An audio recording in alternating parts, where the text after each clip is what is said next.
India TV YouTube channel को subscribe करें और बेल आइकन दबाएं।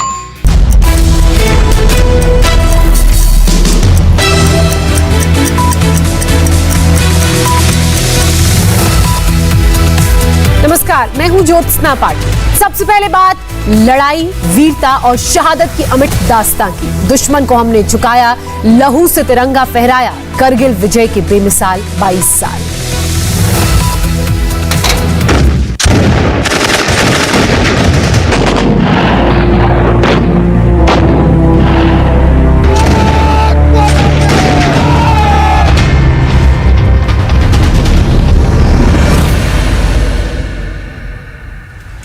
करगिल में शौर्य और शहादत के आज 22 साल पूरे हो रहे हैं। 22 साल पहले आज ही के दिन हिंदुस्तान की सेना के पराक्रम के आगे पाकिस्तान ने घुटने टेक दिए थे।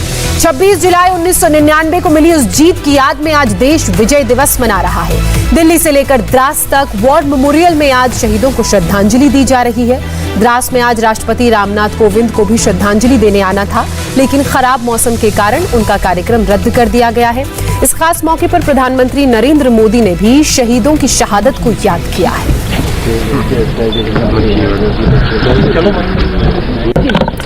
करगिल के द्रास के अलावा दिल्ली के नेशनल वॉर मेमोरियल में भी श्रद्धांजलि कार्यक्रम चल रहा है। अब से थोड़ी ही देर पहले army chief MM Naravane Delhi के वॉर मेमोरियल पहुंचे और वहां उन्होंने शहीदों को श्रद्धांजलि दी।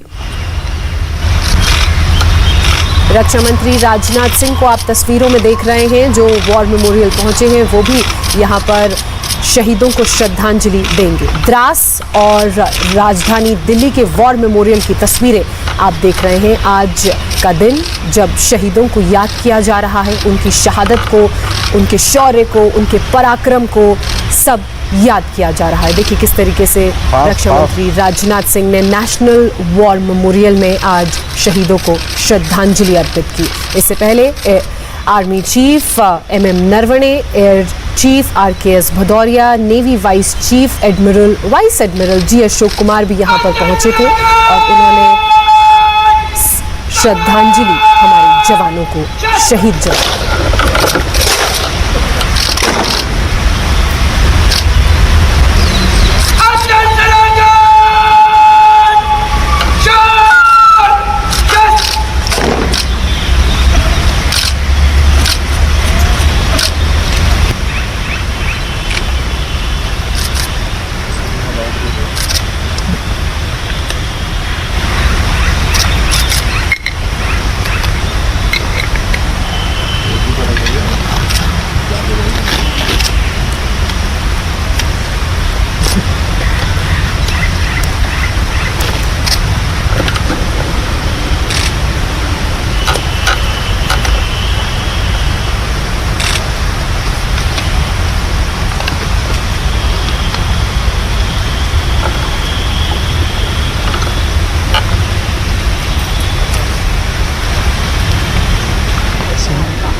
अद्भुत साहस,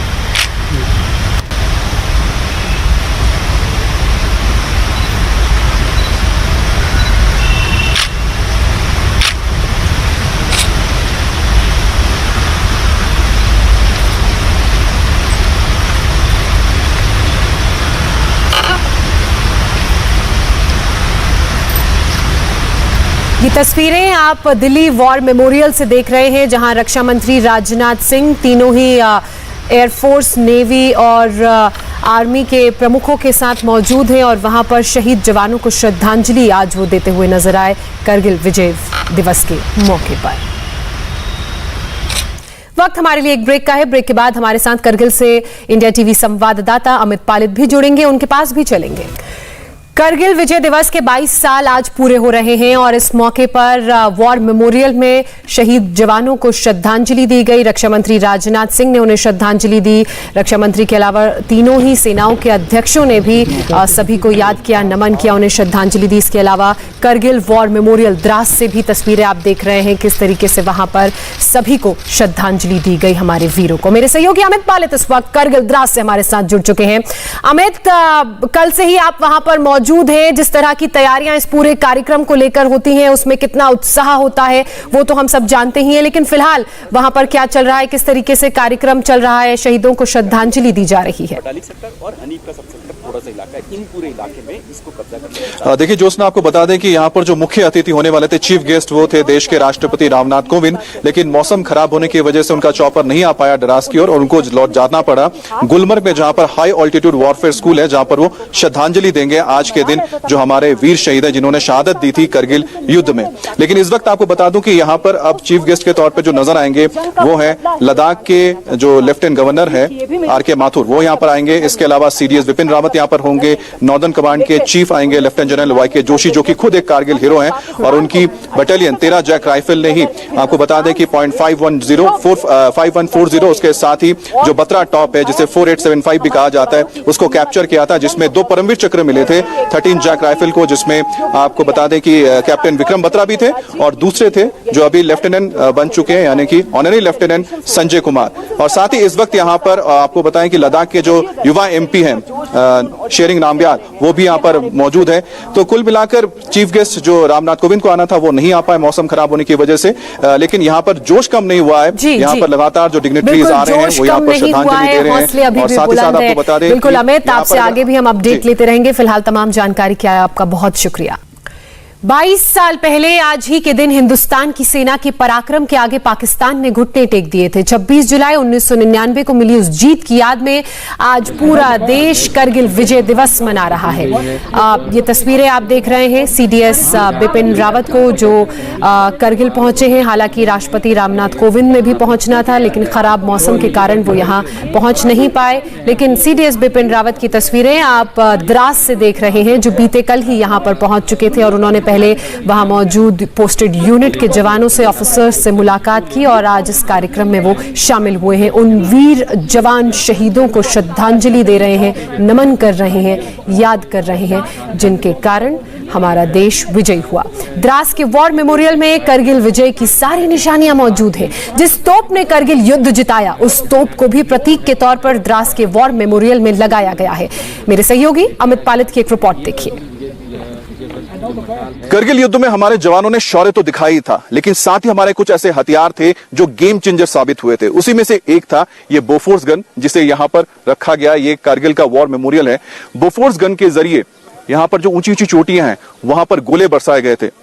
दरअसल जो ऊंची ऊंची चोटियां आप देख रहे हैं यहां तक गोले पहुंचाना बहुत मुश्किल था, लेकिन बड़ी बात है कि बोफोर्स का जो रेंज है करीब 35 किलोमीटर है। तो 35 किलोमीटर से ज्यादा रेंज होने की वजह से यहां से जो गोले दागे जाते थे ऊंची चोटियों पर पहुंच जाते थे। मेरे पीछे आप तोलोलिंग की पहाड़ी देख रहे हैं और तोलोलिंग का जो युद्ध हुआ था 12 जून को यहां पर इसी तरह से तोपें लगाई गई थी, 120 तोपें, जहां से लगातार फायरिंग की जा रही थी 12 जून को, और करीब 10,000 गोले इन पहाड़ियों पर बरसाए गए थे इसी तरह से बोफोर्स गन के जरिए।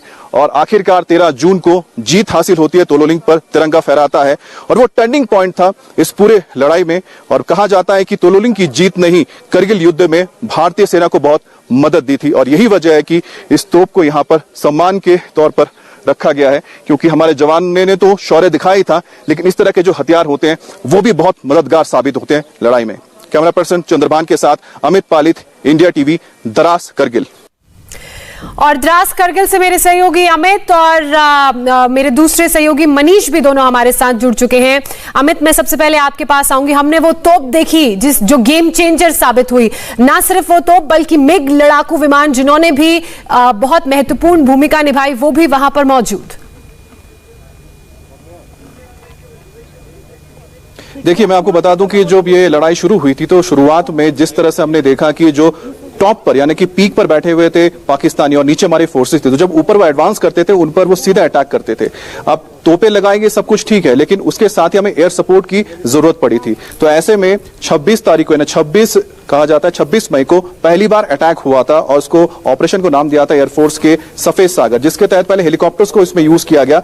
लेकिन आपको बताऊं कि 28 तारीख को पहला हमला हो गया, मी-17 के ऊपर हमला हुआ था जब टाइगर हिल के ऊपर ऑपरेशन के लिए गया था।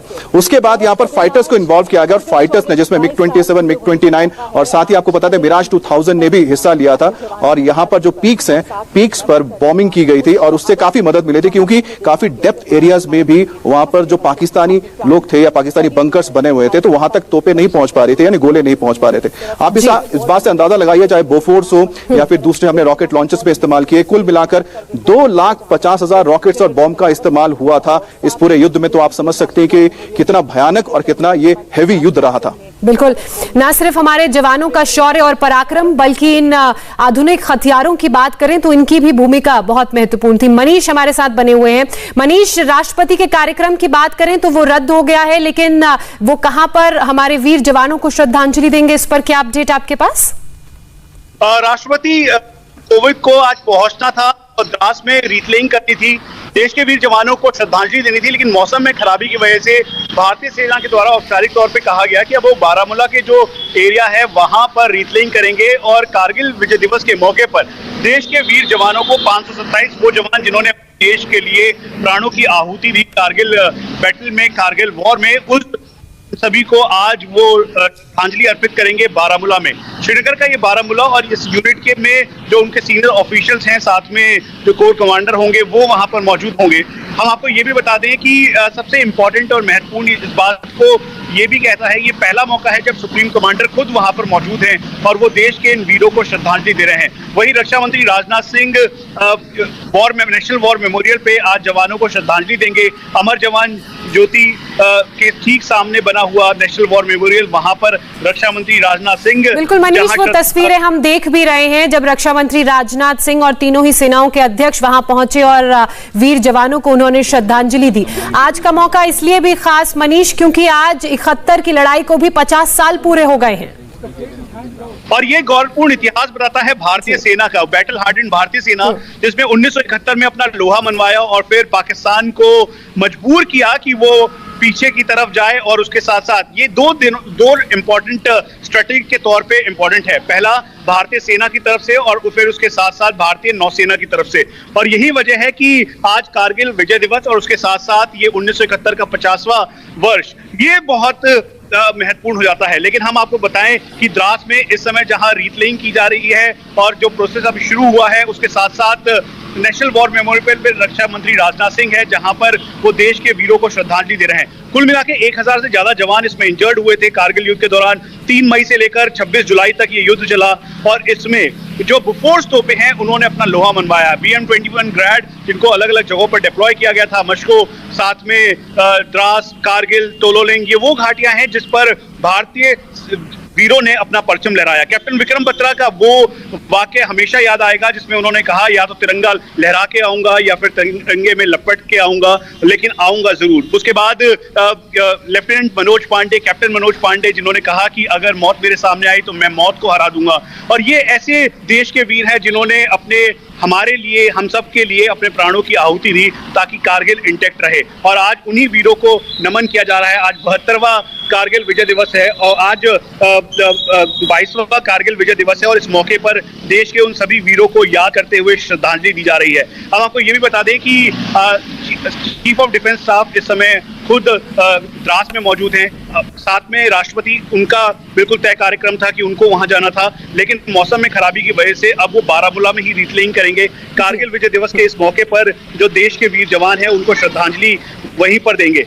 इस युद्ध में जहां पाकिस्तान को परास्त हुई थी और ये पाकिस्तान पूरी तरीके से एक्सपोज हो गया था कि किस तरीके से कबाइल घुसपैठियों को और साथ में पाकिस्तानी आर्मी खुद जो ऊंची चोटियां हैं उन पर बर्फ का सहारा लेते हुए, यानी जो वेदर चेंज हुआ था उसका सहारा लेते हुए वो जो खाली बंकर से उस पर उन्होंने कब्जा कर कारगिल का जो मेन हाईवे है उसको भारत से अलग करने की कोशिश की, लेकिन ये सभी में विफल हुआ। और वही आज पूरा देश उन सभी वीरों को याद कर रहा है। कैप्टन सौरभ कालिया, कैप्टन विक्रम बत्रा, मनोज पांडे, उनको उनके बलिदान को और उनकी वीर गाथा के जरिए हम उन्हें याद कर रहे हैं। मेरे सहयोगी अमित पालित भी लगातार हमारे साथ बने हुए हैं। अमित, हमने तो द्रास से तस्वीरें देखी, CDS बिपिन रावत वहां पर श्रद्धांजलि अर्पित करते हुए नजर आए और आपने बताया कि प्रोग्राम के कई मुख्य अतिथि हैं। कितना लंबा ये कार्यक्रम चलेगा, इस वक्त क्या चल रहा है वहां पर?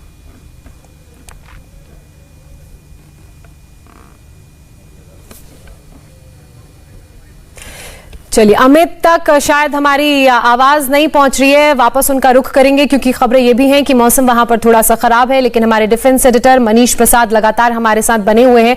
मनीष, बिल्कुल ये वो भारत के वीर जवान हैं जिन्होंने अपने जानों तक की परवाह नहीं की, अपनी जान निछावर कर दी देश की रक्षा के लिए। आप हमें बता रहे थे कि किस तरीके से ये पूरा युद्ध हुआ, किस तरीके से वहां पर लड़ाई लड़ी गई, कौन कौन से हथियारों का सहारा लिया गया। देखिए, सबसे बड़ी इसमें हार जो थी युद्ध के दौरान जनरल परवेज मुशर्रफ की थी, क्योंकि उन्होंने ही पूरी स्ट्रेटेजी रची थी और उस समय वो पाकिस्तानी आर्मी के चीफ थे और फिर उन्होंने प्रॉपर सोचे समझे तरीके से इस साजिश को अंजाम देने की कोशिश की, लेकिन उस पर उनको मुंह की खानी पड़ी। करीबन 4000 से ज्यादा पाकिस्तानी सैनिक इसमें मारे गए और इतने ही पाकिस्तानी सैनिक थे जो कि घुसपैठियों की शक्ल में थे, अलग अलग जगहों पर चोटियों पर वो मोर्चा संभाले हुए थे, जिनको बहुत चोटिल होना पड़ा और फिर उसे भारतीय सेना के जवानों ने उसे खदेड़ दिया। लेकिन 527 जवानों की शहादत ही नहीं बल्कि 1000 से ज्यादा वो जवान भी हैं जो इसमें बुरी तरीके से जख्मी हुए, जो देश के लिए जख्मी हुए और किसी भी तरीके से पाकिस्तान को अंदर उन्होंने घुसपैठ नहीं करने दी। और हम आपको ये जो तस्वीरें इस समय दिख रहे हैं जिसमें रीप्लेइंग की जा रही है, उन्हीं जवानों को श्रद्धांजलि दी जा रही है। और कल नॉर्दर्न कमांड ने, और जो कि पहले का समय या अभी के समय में आप ये कह लें कि पूरी रूपरेखा युद्ध की बदल गई है। लाइन ऑफ एक्चुअल कंट्रोल पर चीन से मुकाबला हो या फिर लाइन ऑफ कंट्रोल पर पाकिस्तान से मुकाबला, इंटरनेशनल बॉर्डर पर पाकिस्तान की ड्रग वाली साजिश या फिर उनके घुसपैठ की कोशिश को नाकाम करना, या सीज फायर होने के साथ साथ घुसपैठ की जो पाकिस्तान कोशिश कर रहा है, उन सभी को जवाब देने के लिए मॉडर्न टेक्नोलॉजी और मॉडर्न इक्विपमेंट के साथ पाकिस्तान को जवाब और लाइन ऑफ एक्चुअल कंट्रोल पर चीन को खदेड़ने की पूरी भारतीय सेना की तैयारी है इंटीग्रेटेड तौर पर। वायुसेना जिसने अपना दमखम दिखाया कारगिल की ऊंची चोटियों पर, जब भी कारगिल का बात होगा तो उस समय फ्लाइट लेफ्टिनेंट नचिकेता, साथ में flight lieutenant squadron leader Ahuja, इनको कभी भी नहीं भूला जा सकता। पर जो पूर्व बिल्कुल, मनीष बता रहे थे कि कितना अहम हमारे जवानों का, हमारे सैनिकों का योगदान है और उतना ही योगदान उन आधुनिक हथियारों का उस वक्त था। और अब की बात की जाए, अब तो हमारी सेना और ही मॉडर्नाइज इक्विपमेंट से लैस हो चुकी है, यानी कि अब जो हथियार हैं वो और ज्यादा आधुनिक हो चुके हैं। तभी तो ना सीमा पार से पाकिस्तान की कोई साजिश कामयाब हो पाती है और ना ही चीन से भारत में कब्जा करने की कोशिश। बोफोर्स तोप की बात की जाए तो बोफोर्स तोप ने तो अपना दम दिखाया ही, जमीन से वार किया ही, तो वहीं मिग लड़ाकू विमानों ने भी आसमान से हमला बोला था। द्रास के वॉर मेमोरियल में मिग लड़ाकू विमानों की अगर बात की जाए तो उनको भी बड़ी शान से जगह दी गई है। और फिलहाल ये तस्वीरें आप द्रास की देख रहे हैं। करगिल युद्ध में एयरफोर्स ने भी अहम भूमिका निभाई थी और उन्होंने ऑपरेशन चलाया था सफेद सागर। करीब 50 दिन तक एयरफोर्स का ऑपरेशन चला था, जिसमें हमारे फोर्स को यानी ग्राउंड फोर्सेस को काफी मदद मिली थी। दरअसल ऊंची ऊंची चोटियों पर जो पाकिस्तानी बंकर्स बने हुए थे उनको तबाह करने में हमारे फाइटर जेट्स, जो आप देख रहे हैं पीछे मिग 21 है, इसी तरह के हमारे जो मिग 21 है, मिग 27 है, इन जेट्स ने, फाइटर जेट्स ने काफी अहम भूमिका निभाई थी। उन पर बॉम्ब्स गिराए गए थे। साथ ही जो एयरफोर्स के हेलीकॉप्टर्स थे उन्होंने भी बहुत मदद की थी हमारे ग्राउंड फोर्सेस को, और यही वजह है कि यहां पर मिग 21 को रखा गया है। स्क्वाड्रन लीडर अजय आहूजा, उनकी वीरता के लिए, जो इसी तरह से मिग 21 उड़ाते थे, वो दुश्मन का शिकार हो गए थे और उन्होंने शहादत दी थी और उन्हें वीरता के लिए सम्मानित भी किया गया। लेकिन हमारे जो एयरफोर्स के जो हमारे वीर थे, वायुवीर, उन्होंने करगिल युद्ध में जो 50 दिन तक ऑपरेशन चला था उसके जरिए न सिर्फ हमारे ग्राउंड फोर्सेस को काफी मदद दी, साथ ही साथ पाकिस्तानी जो बंकर्स यहां बने हुए थे और जो पाकिस्तानी सेना थी उन्हें भी खदेड़ा था। कैमरा पर्सन चंद्रभान के साथ अमित पालित, इंडिया टीवी, द्रास, करगिल। नमस्ते, मैं हूं मीनाक्षी जोशी। वीडियो और खबरों से अपडेट रहने के लिए India TV YouTube channel subscribe करें, बेल आइकन दबाना ना भूलें। जुड़े रहें इंडिया टीवी के साथ।